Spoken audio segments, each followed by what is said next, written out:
Frequency Podcast Network. Stories that matter, podcasts that resonate.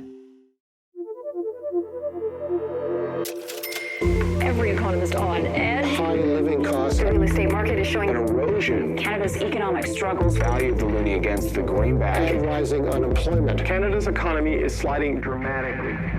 I'm Jordan Heath Rawlings. This is Today in This Economy, where we keep you informed on what the latest economic news means for you.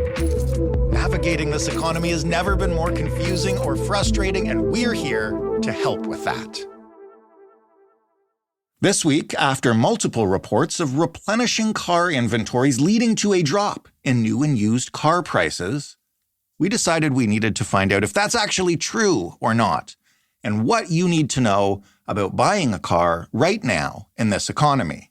So I am here with Lorraine Sommerfeld, who is a columnist at Driving.ca, and Lorraine is perhaps my favorite person to talk to about cars. Lorraine, how are you? I'm great, Jordan. Thank you. Last time I talked to you in this economy, it was like the worst time, I guess, to buy a car, and prices were through the roof. Has that changed?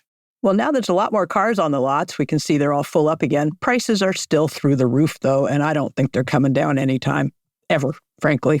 Why is that? As soon as you get consumers inured to something, like they get used to it, you can just keep coming at them. And we've got increasingly more technological vehicles. They cost more. They cost more to fix. They cost more to buy. And I'm sorry, but when places, I love Auto Trader, I use them all the time, but when they say, oh, the average cost has come down to $66,700, I'm like, that's almost $70,000. I don't care how you fancy it up. That's crazy. But there's more inventory, right, on the new car lots. Does that mean anything for used cars, which is probably what our listeners are looking at if the average car costs $66,000?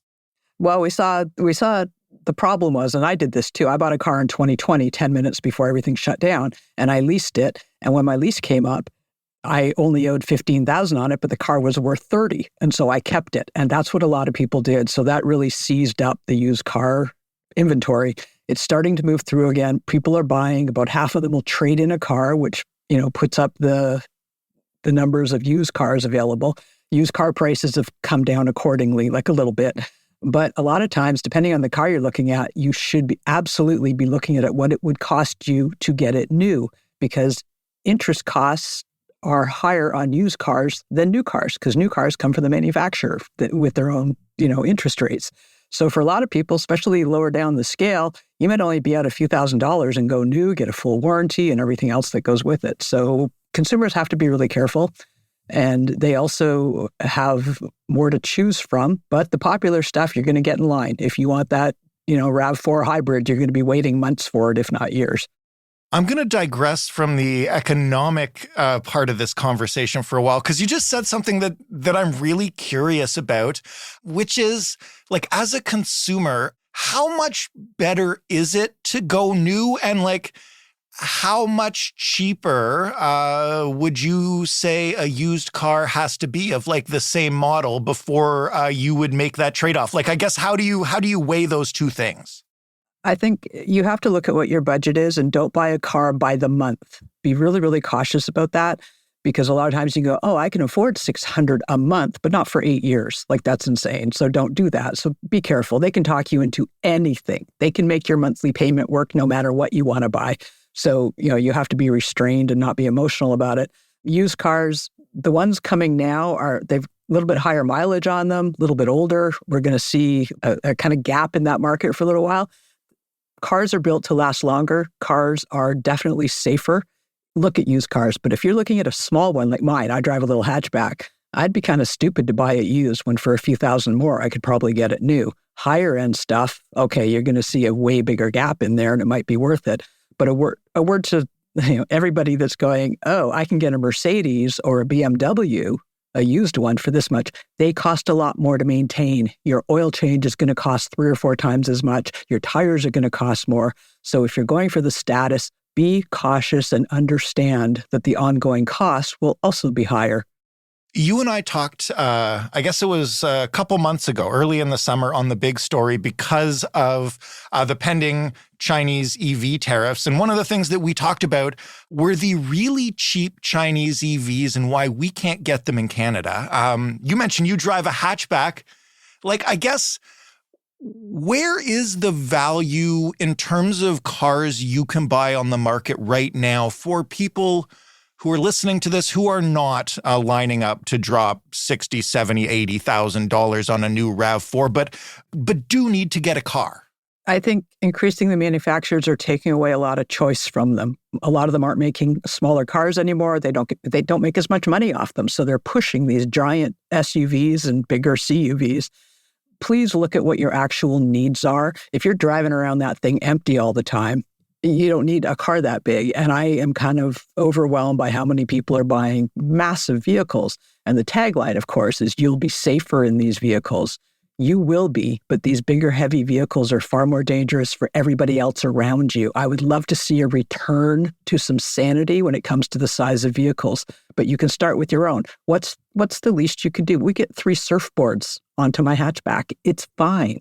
So, really consider what you actually need your vehicle for. You could rent a minivan for a week to go to the cottage with Grandma and all the kids. Most of them have unlimited mileage. You can rent whatever you need.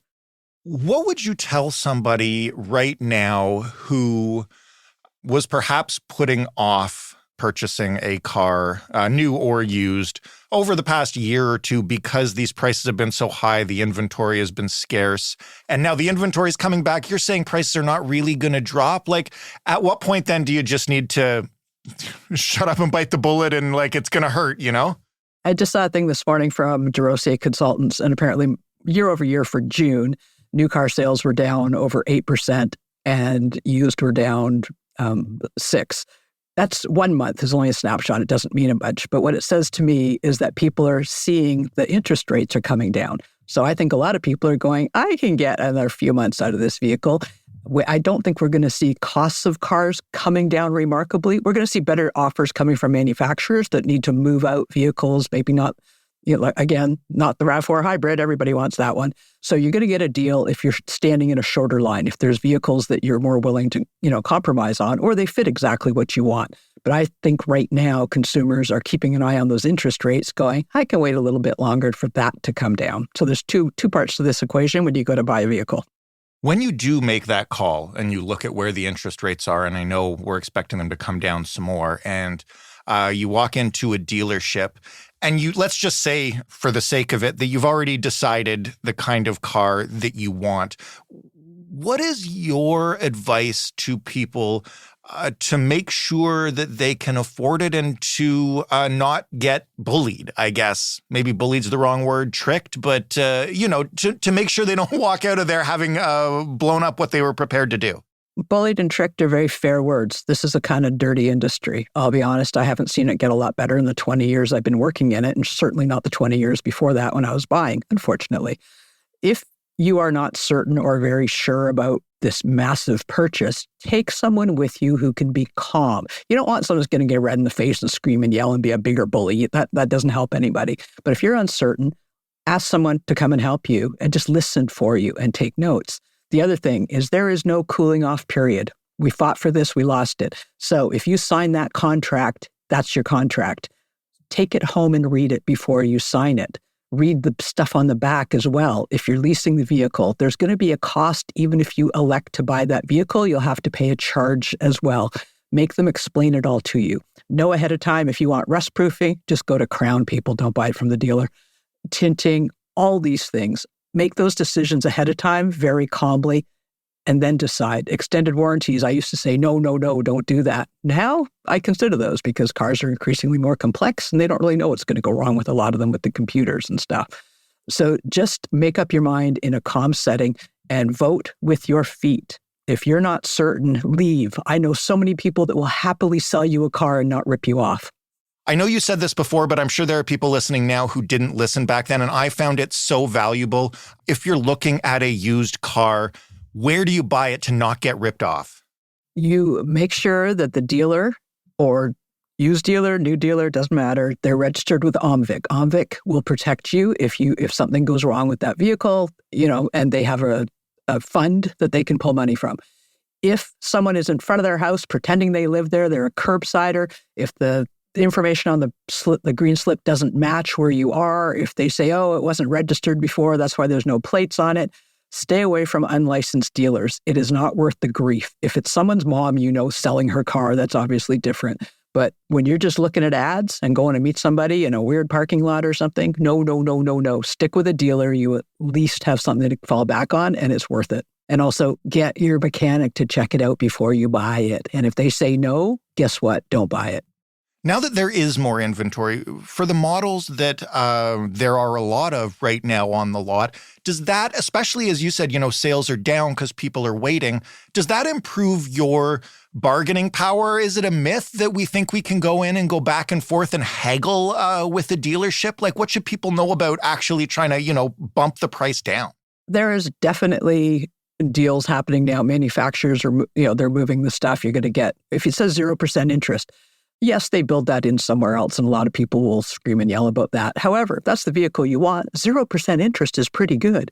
But again, make sure the price of the whole car is what you're considering. And I think it's not so much haggling, but if you're doing a trade-in, know the value of your trade-in. Not the retail cost, but the wholesale cost, because you'll make money back on the difference in the tax between your trade-in and the one you're buying. And sometimes, especially at higher level vehicles, that can be thousands of dollars that you're not going to have to pay in tax because you get that back on the trade-in.